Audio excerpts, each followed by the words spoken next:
যুব এশিয়া কাপে নিজেদের প্রথম ওয়ানডেতে আফগানিস্তানকে ৩ উইকেটে হারালো বাংলাদেশ। ২৮৪ রানের টার্গেটে ৭ বল বাকি থাকতে লক্ষ্যে পৌঁছে যায় জুনিয়র টাইগাররা। বাংলাদেশের জয়ে বড় ভূমিকা আবরার রিফাতের ১৫১ রানের উদ্বোধনী জুটির। অনূর্ধ্ব ১৯ এশিয়া কাপে নিজেদের প্রথম ম্যাচে আফগানিস্তানের বিপক্ষে টস হারলেও শুরুটা ভালো করে বাংলাদেশ। সাদ ইসলামের বলে ১৬ রানে ভাঙে আফগানদের উদ্বোধনী জুটি।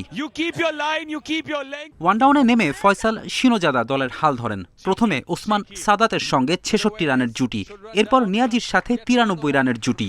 ৯০ বলে সেঞ্চুরি করেন ফয়সাল। তার সেঞ্চুরিতে ভর করেই চ্যালেঞ্জিং টোটাল গড়ে আফগানিস্তান। বাংলাদেশকে ছুড়ে দেয় ২৮৪ রানের টার্গেট। জবাবে উড়ন্ত শুরু বাংলাদেশের। উদ্বোধনী জুটিতেই ১৫১ রান। রিফাত বেগ ফেরেন ৬২ করে, তবে সেঞ্চুরি মিসের আক্ষেপ জাওয়াদ আবরারের। ৯৬ রানে আউট হন এই ওপেনার। দুই ওপেনার ফেরার পর দলের হাল ধরেন আজিজুল হাকিম। ৪৭ রানের লড়াকু ইনিংস টাইগার অধিনায়কের।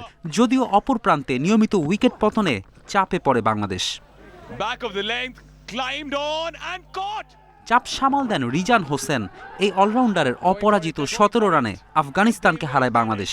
সেই সাথে আসরও শুরু করে জয় দিয়ে। ফেরদৌস ইসলাম, ইন্ডিপেন্ডেন্ট নিউজ। বিসিবি নির্বাচনের পর প্রথম কোনো লিগ শুরু হতে যাচ্ছে কাল। প্রথম বিভাগ লিগে ২০ ক্লাব অংশ নেওয়ার নিয়ম থাকলেও থাকছে না ৮ ক্লাব। মাত্র ১২ ক্লাব নিয়েই হবে এবারের আয়োজন। বিসিবি ও ক্লাবের দ্বন্দ্ব শেষ করে ক্রিকেটারদের মাঠে ফেরার সুযোগ করে দেওয়ার দাবি ক্রিকেটারদের। অন্যদিকে সিসিডিএম বলছে চেষ্টা করেও ফেরানো যায়নি লিগ বর্জন করা ক্লাবগুলোকে। মুদ্রার এপিঠ ও ওপিঠ, এক পাশে মাঠে ফেরার আকুতি আন্দোলন, তো অন্য পাশে লিগ শুরুর নানা আয়োজন, ট্রফি উন্মোচন। বিসিবি নির্বাচনের পর থেকে সংকটের শুরু। ৪৩ ক্লাব লিগে অংশ নিতে চায় না, সেই চিঠি আগেই দিয়েছে। বিসিবি চেষ্টা করে গেছে, একের পর এক মিটিং করেছে, লাভ হয়নি। ২০ দলের আসর এখন হবে ১২ দল নিয়ে। বিসিবির কাছে ৪টা দাবি জানিয়েছে অংশ নিতে না পারা ৮ ক্লাবের ক্রিকেটাররা। যেই দলগুলি খেলবে না তাদের অ্যাকচুয়ালি ক্রাইটেরিয়াটা কি থাকবে, তারা অ্যাকচুয়ালি কী টাইপের সাফারার হচ্ছে বা কী টাইপের টুর্নামেন্টটা তারা পাচ্ছে, এটাই ছিল আমাদের কোয়েশ্চেন, আমাদের গাইডলাইন। সারা বাংলাদেশ জানে যে ওই ৮টা টিম বা ওই ৪৩টা টিম কেউই খেলবে না।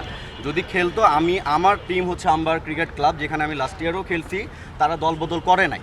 ২০ দল নিয়েই করা হয়েছে সূচি, যদিও ৮ দল যে খেলবে না সেটা আগেই জানিয়েছে। যদিও সিসিডিএম চেয়ারম্যান খোলাসা করে কিছুই বলতে চাইলেন না। এক্সিকিউটিভ কমিটির সবার সিগনেচার করে সিসিডিএমকে চিঠি দিয়েছে। আমরা তখন ধরে নিতে পারবো যে এই টিমটা খেলবে না। বাট এখানে যে ৪৪টা টিমের কথা বলা হচ্ছে, এই ৪৪ টিমের এই ধরনের কোনো চিঠি আমরা পাইনি।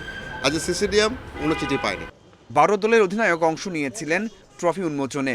মাঠে নামতে পারছেন বলে স্বস্তিতে আছেন তারা।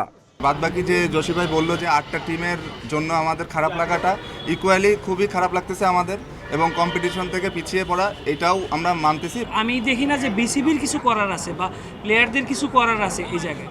এখন যদি ক্লাব না খেলতে চায়, হ্যাঁ, সে জায়গায় বোর্ড কী করবে? বোর্ড তো এই ১২ টিম নিয়ে খেলা চালাইতেছে বা চালানো স্টার্ট করছে। অংশ না নিয়ে ৮ ক্লাবের ক্রিকেটারদের নিয়ে আলাদা টুর্নামেন্টের আশ্বাস দিয়েছিলেন বিসিবি সভাপতি। তবে সেই আশ্বাসে ভরসা রাখতে পারছেন না ক্রিকেটাররা। Mazharul Islam, independent news.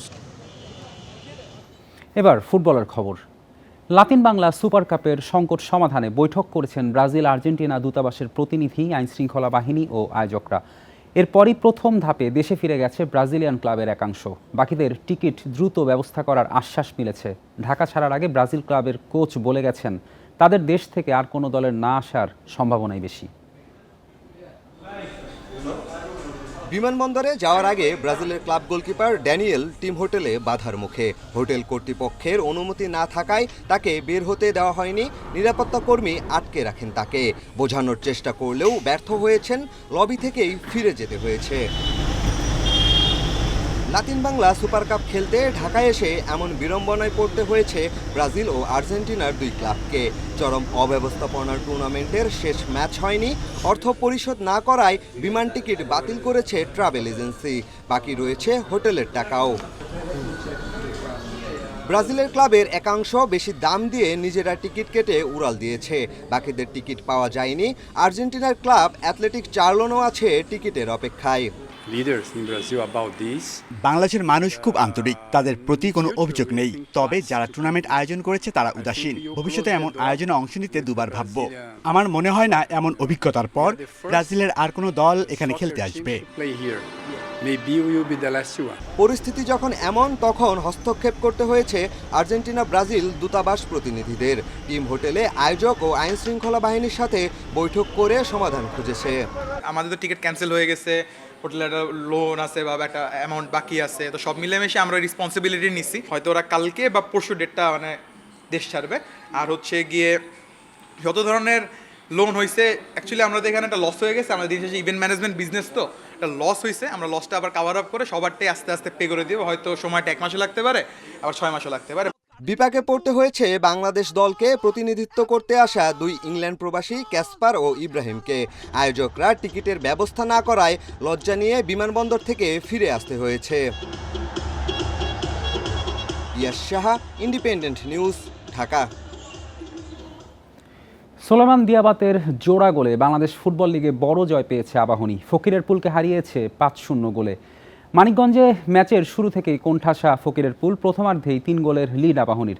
জোড়া গোল করেন সোলেমান দিয়াবাতে। ম্যাচের 44 মিনিটে স্কোর লাইন 3-0 করেন মিরাজুল ইসলাম। ম্যাচের শেষ 10 মিনিটে আরও 2 গোল হজম করে পুরান ঢাকার দলটি। শেখ মোরসালিনের পর গোল করেন আলামিন। এই জয়ে মোহামেডানকে টপকে টেবিলের 4-এ উঠে এসেছে আবাহনী। 6 ম্যাচে আবাহনীর সংগ্রহ 8 পয়েন্ট, 7 পয়েন্ট নিয়ে টেবিলের 5ম স্থানে লিগ চ্যাম্পিয়ন মোহামেডান। সেই কাঙ্ক্ষিত গোলটাও মোরসালিন ঠিকই আদায় করে নিয়ে। বিএসপি এর বর্ষসেরা ক্রীড়া সাংবাদিকের পুরস্কার জিতেছেন টিএস স্পোর্টসের সিনিয়র রিপোর্টার ও ফুটবল ধারাভাষ্যকার রিফাত মাসুদ। বর্ষসেরা ক্রীড়া সাংবাদিকের মনোনয়ন তালিকায় ছিলেন 3 সিনিয়র ক্রীড়া সাংবাদিক বদিউজ্জামান মিলন, আরাফাত জুবায়ের ও রিফাত মাসুদ। শেষ পর্যন্ত রিফাতই পুরস্কার পান। বর্ষসেরা সাংবাদিকের পুরস্কার ছাড়াও রিফাত মাসুদ আরও 2 ক্যাটাগরিতে চ্যাম্পিয়নের পুরস্কার পেয়েছেন। টিভি রিপোর্টিংয়ে সেরা ইন্টারভিউ ক্যাটাগরিতে জিতেছেন আতাউল হক মল্লিক ট্রফি। এছাড়া ডকুমেন্টারি বিভাগেও সেরা হয়েছেন রিফাত। এই ক্যাটাগরিতে তার প্রতিদ্বন্দ্বী ছিলেন ফুটবল দিয়ে টিএস স্পোর্টসের জনপ্রিয় অনুষ্ঠান দ্য ফুটবল শোয়ের নাভিল খান।